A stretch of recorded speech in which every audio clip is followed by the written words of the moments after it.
My favorite thing about this game, Asa just showed up. He brought this up to me. You know, the thing about TFT, he said, is even the best players only top 4, which is like a win in TFT, like 65% of the time, right? So sometimes, even if you play really, really well, you're not going to top 4 every single time. He's like, but isn't it nice that in fighting games, whenever you lose, there's nothing else to blame, right? Like it's a one-on-one game. It's your fault. And that is like one of the funniest things human beings ever say. Boxbox said the same thing. He's like, isn't it nice that when you lose in a fighting game, you know it's just your fault and like it's on you and you can get better? And I was like, you should just try telling a fighting game player that and see what they say. The idea that a fighting game player would be like, oh, that's my bad, is just so funny because it is the truth. You're playing a one-on-one game. Like if you lose, you lost, right? But like it's lag, it's the matchup, it's the character's not good, it's the opponent plays weird, they play bad, they're playing gimmicky, like the game sucks. But like truly, it's a one-on-one game where you're in control of your decisions and like you're fighting another human, and like if you lose, it's truly really on you. If you're a Zangief player and you're fighting Dalsum, the matchup is bad, so you're expected to lose like a decent amount of time, but like truly it's on you. Like I don't know, if you play the best, you can win. If you pick Zangief and then you run into Dalsum, that's also on you. No one made you pick Zangief. To me, it's really funny fighting game players don't think that. I mean, it's true. If you ask a fighting game player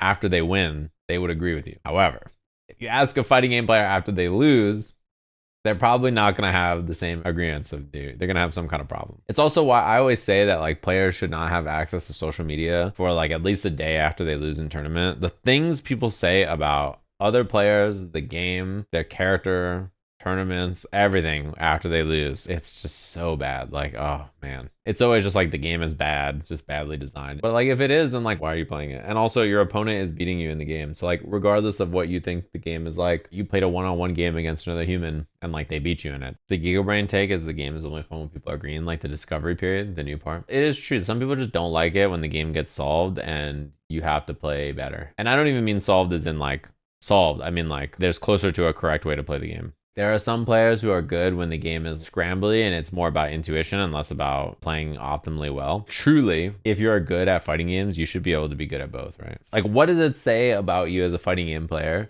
if you're only good when other people don't know how to play the game well? And some games are just not fun for some people after some amount of time.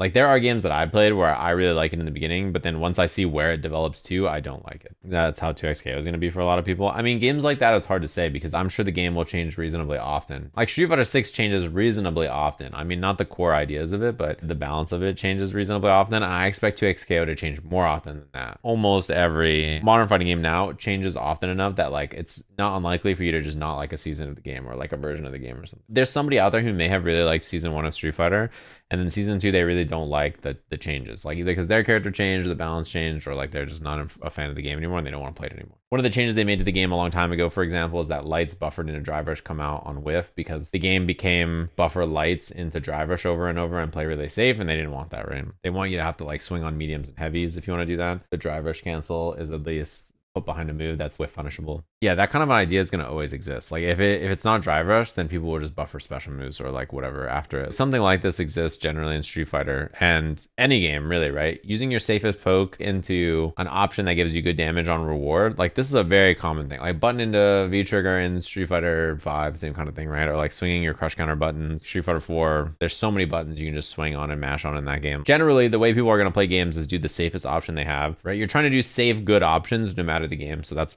probably not going to change. Button into Drive Rush and neutral being a safe buffer into high damage. It's very expensive for what it is. Half your resources. Like it's good no matter what because button into Drive Rush gives you plus frames. But it was Goichi versus Higuchi, I think, right? Where like he lost around 9 seconds in because he did button into Drive Rush. He spent his 3 bars and then he was wrong on his mix up. And then Higuchi hit him and level 3'd him right away. And like he was burnt out 9 seconds into the round because he did crouching medium kick Drive Rush. He's dead. Yeah, the game is over. This is where he lost. He lost right here. He does crouching medium kick Drive Rush. He tries to bait something. It doesn't work. And then he gets hit by this. He actually lost the game at 94 seconds doing crouching medium kick Drive Rush. I think button into Drive Rush causing you to be at a deficit in drive bar and then losing the round happens like so often in this game, but like people just don't talk about it because when it hits, they're like button into Drive Rush. Am I right, fellas? I feel like most people just wish Drive Rush was weaker in neutral. I think that's what they're trying to say most of the time, right? Yeah, I wonder if they'll change it. I mean, they might. Like, season 3 is coming up pretty soon. If they think like raw drive rush is too good or button into drive rush is too good, like they'll make a change. But maybe they don't think it, you know. If they make a change and then it's cool, cool. If they make a change you don't like it, that sucks. There's not much you do about that. Street Fighter 6 offense right now, it doesn't have that much teeth in terms of the kinds of things you look for in old fighting game offense. This game doesn't have long enough knockdowns to get credible left rights. It doesn't have really messed up overhead low mix-ups generally. And even safe jumps in this game are parryable, right? Most of the mix is strike throw. If there's no throw loop offense, and there's no like drive rush and neutral or no button into DR to scare people, you do need some way to generate offense that's credible in the game, or like there's just no way to hit the other person and kill them. Guess parry is like really strong, as is, and parry itself is very strong. So you could nerf parry and then nerf other aspects of offense to like match it so that the defensive offensive scale is like correct, but you'd just have to make changes. Like without drive rush, no character ever has plus frames or like offense or like combo extensions or like juggles. It wouldn't be a small change. It would be like you have to change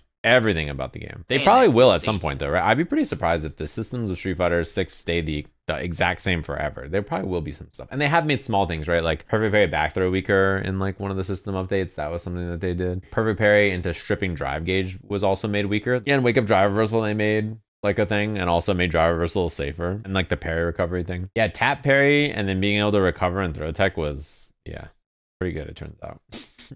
This came up with TFT as an example. TFT players think that like the game doesn't change often enough sometimes. They're like, dude, we're stuck playing this meta for like 6 more days or something. Like this patch is so boring.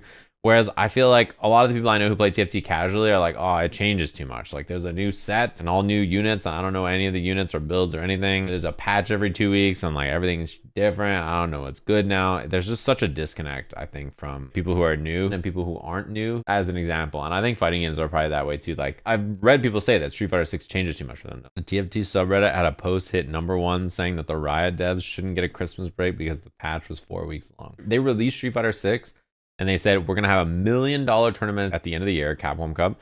We are not patching the game until after that. Have fun. They didn't change the balance of the game for a year. Imagine being like, dude, the game's not going to change for 4 weeks. Like these developers should not have, they shouldn't eat.